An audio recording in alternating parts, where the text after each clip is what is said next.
RJD को vote देता नहीं है ब्राह्मण समाज, क्योंकि इन्हीं के नेता जो थे जो बोलते थे भूरा बाल साफ करो, उनका नारा हुआ करता था। और इसको अब आगे ही ले जा रहे हैं घंटी बजाने में। आलोक मेहता जी ब्राह्मण मंदिर में घंटी बजाता है, इस पर ब्राह्मणों को गौरव है, गर्व है कि वो भगवान की सेवा करता है, वो सनातन धर्म का जागरण करता है। जिस समय आप 99 को 100 बनाने में लगे रहते हैं ना, ब्राह्मण किसी न किसी गांव में स्नान करके और पवित्र भाव से मंदिर में जाकर के भगवान की पूजा करके, देखिए डिरेल हो गए हैं लोग। और डिरेल होने का कारण है, नीतीश कुमार जी प्रधानमंत्री बनना चाहते हैं, वो बन नहीं पा रहे हैं, तो उनका नेता कुछ बोलने लगता है।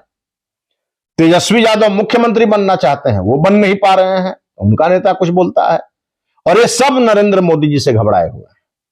इनको पच नहीं रहा है कि एक ऐसा देश का प्रधानमंत्री है जो प्रधानमंत्री की कुर्सी पर शपथ लेने से पहले गंगा माता के शरण में जाकर स्नान करता है और भगवान भोलेनाथ का जागरण करके और तब देश का प्रधानमंत्री बनता है, तो विश्व का नेतृत्व करता है। ये इनको समझ में नहीं आ रहा है, रसातल में जा रहे हैं लोग। और ये किस बात की लड़ाई लड़ रहे हैं, मेरे समझ में नहीं आ रहा है। ये किसको मजबूत करना चाहते हैं?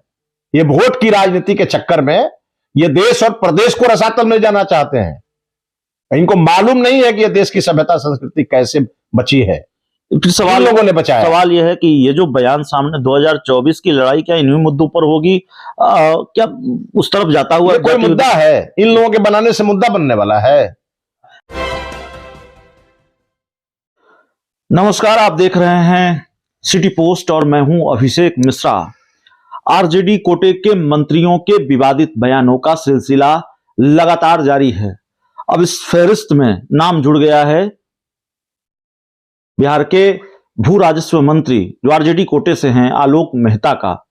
आलोक मेहता ने जो बयान दिया है, जाहिर तौर पर उस पर बवाल बढ़ेगा। उन्होंने कहा है कि 10% वाले लोग मंदिर में घंटी बजाते थे और अंग्रेजों के दलाल थे, जो मीडिया रिपोर्ट्स के हवाले से जानकारी सामने आ रही है।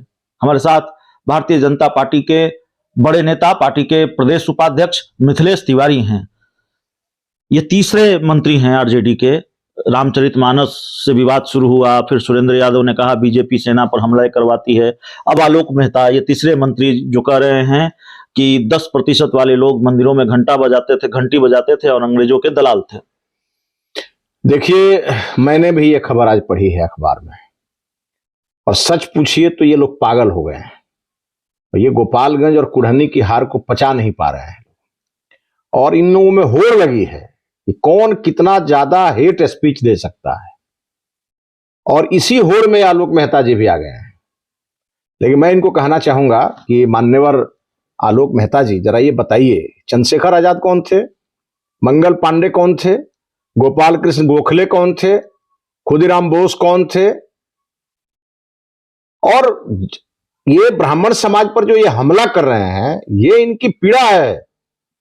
चूंकि आरजेडी को वोट देता नहीं है ब्राह्मण समाज, क्योंकि इन्हीं के नेता जो थे जो बोलते थे भूरा बाल साफ करो, उनका नारा हुआ करता था।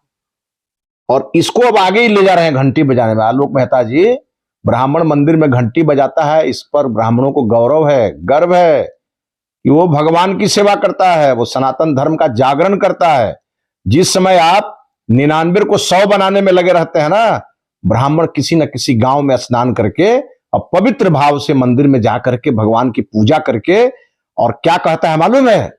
कहता है अधर्म का नाश हो, धर्म विश्व का कल्याण हो। कभी ब्राह्मणों ने अपने कल्याण की बात नहीं की, और आप ब्राह्मण समाज पर उंगली उठा रहे हैं। ब्राह्मण समाज घंटी तो बजाता है, आपके घर में चोरी तो नहीं करता है, लेकिन जब यह देश गुलाम था ना, तो हजारों ब्राह्मणों ने कुर्बानी दी। उसमें सबसे आगे थे। चंद्रशेखर आजाद को भूल गए, मंगल पांडे की कुर्बानी भूल गए, बाल गंगाधर तिलक को भूल गए, और आप ज्ञान दे रहे हैं। ये बात बर्दाश्त नहीं किया जाएगा। और हम लोग समझ रहे हैं कि आपकी पीड़ा क्या है। आपकी पीड़ा है, अब आप हर चुनाव हारेंगे। और आज देश में कोई प्रधानमंत्री ब्राह्मण नहीं है, और बिहार का मुख्यमंत्री कोई ब्राह्मण नहीं है। पिछले 32 वर्षों से बिहार में ओबीसी मुख्यमंत्री है, लालू प्रसाद जी हो चाहे नीतीश कुमार जी हो, और दोनों लोग अब आजकल एक ही साथ हैं। किसको ज्ञान दे रहे हैं आप? और कभी आपका कोई गठबंधन का नेता बोलता है करबला बना देंगे, कभी आप बोलते हैं कि घंटी बजाते थे, अंग्रेजों की दलाली करते थे।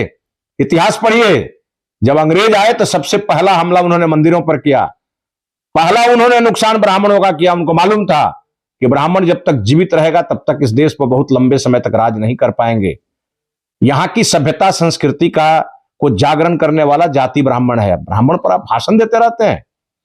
मुगलों का इतिहास पढ़िए, मुगल जब पहले आए भारत में तो सबसे पहला उनका आक्रमण हुआ मंदिरों पर, सबसे पहला आक्रमण उन्होंने ब्राह्मणों पर किया। वो जानते थे कि इस देश की सभ्यता संस्कृति अगर जीवित है वो ब्राह्मणों के कारण जीवित है, और जब देश की सभ्यता संस्कृति जीवित होगी कोई विदेशी आक्रांता आके भारत पर राज नहीं करेगा। लेकिन एक महत्वपूर्ण सवाल यह है सर कि ये जो लगातार बयान सामने आ रहे हैं, एक तो कार्रवाई नहीं हो पा रही है, कार्रवाई को लेकर बड़ा गोलमोल जवाब होता है तेजस्वी यादव का, तो कार्रवाई नहीं हो पा रही है। दूसरी तरफ लगातार बयान ये यूं ही आ रहे हैं, संयोग हैं, या फिर इसको कैसे देखते हैं?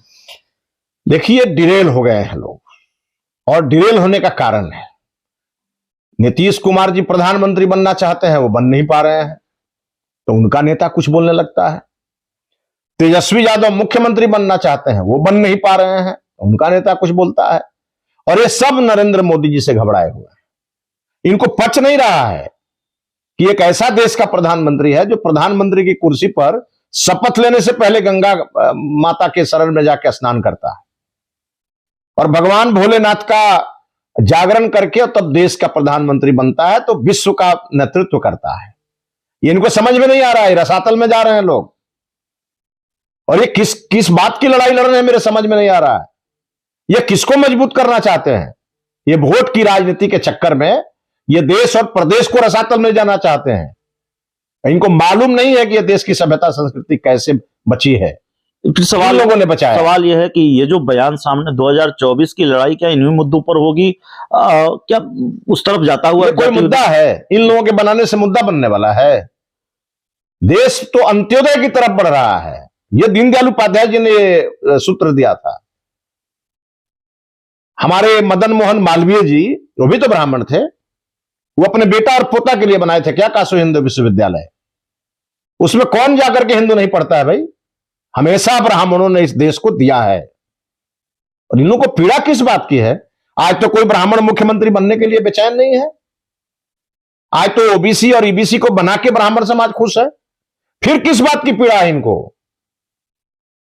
अपने में तो क्वालिटी है नहीं, इनको वोट चाहिए।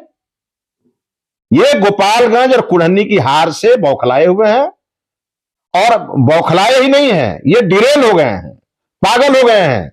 और इन लोगों का इलाज जा करके, और ये कोइलवर का जो अस्पताल है ना जी, और कांके अस्पताल में इन लोगों का इलाज बहुत जरूरी है, नहीं तो जनता इनका इलाज करेगी। 24 और 25 आने दीजिए, जनता इनका इंतजार कर रही है, उनका इलाज कर देगी। तो विवादित बयान देने वाले नेताओं का इलाज और आरजेडी कोटे के मंत्रियों का इलाज, जो इस तरह के बयान दे रहे हैं, उनका इलाज जनता कर देगी, और उनको इलाज की जरूरत है। बड़े नाराज हैं। भारतीय जनता पार्टी के फायर ब्रांड नेता भी हैं मिथिलेश तिवारी। और रिएक्शन आलोक मेहता के बयान पर इस इंटरव्यू में इतना ही। बहुत बहुत धन्यवाद।